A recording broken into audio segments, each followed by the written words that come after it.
Hello mga langga, good afternoon. It's me again, Jen Vlog, OFW sa bansang Oman. So ayun mga langga, nakipag-usap muna kami sa aming boss baby bago pumasok sa trabaho at sa araw na ito, parehas kaming closing ng partner ko. Scooter yung gamit niya mga langga kasi doon daw siya komportable at walang abala. Dahil uuwi man daw siya ng maaga at papasok siya ng maaga ay mabilis lang daw. Hindi na daw kailangan magantayan pag may service. Totoo naman talaga mga langga. So papasok na kami mga langga. Udah ba siya? Bye na. Bye-bye. Malapit lang kasi yung trabaho niya dito, mga langga, sa Mulang. Malapit lang kasi sa mall. So, ako yung medyo malayo-layo, kaya nag-service ako. So, ayun pala mga langga. Ay, grabe ang init. Hindi po yung aking service. Kasi pang hapon ako ngayon. Ako ko mga alas 2 pa ng gabi.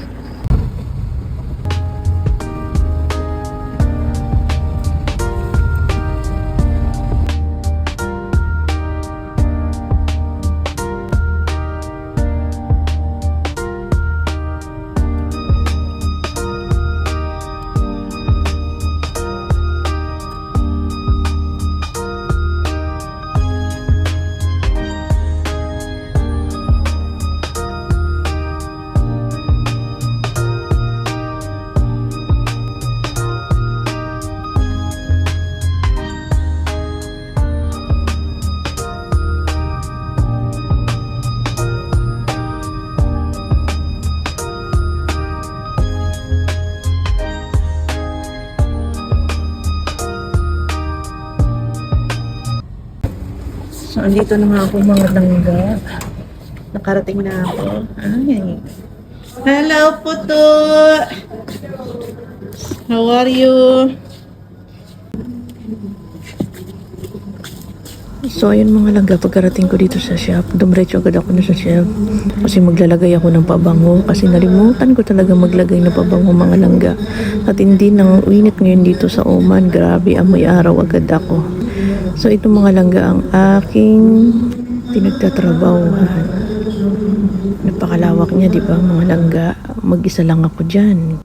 Chill muna kami mga langga kasi mamaya yung kasama ko uuwi na. Solo na naman ako sa gabi. So, ayun na nga mga langga, may mga customer na ako. Solo na ako ngayon. Kasi ngayon ay oras na ng kanilang paggagala. So yung mga langga, sa sobrang busy ko, inabot ako ng gutom as in. Talagang grabe, ang daming customer. So maglit muna ako sa stock room para kumain ng madalian lang. Sa mga oras na ito mga langga, nakauwi na kami ng partner ko. Inaya niya muna ako maglakad sa labas para ma-relax yung utak namin. Dahil sa sobrang pagod sa trabaho mga langga.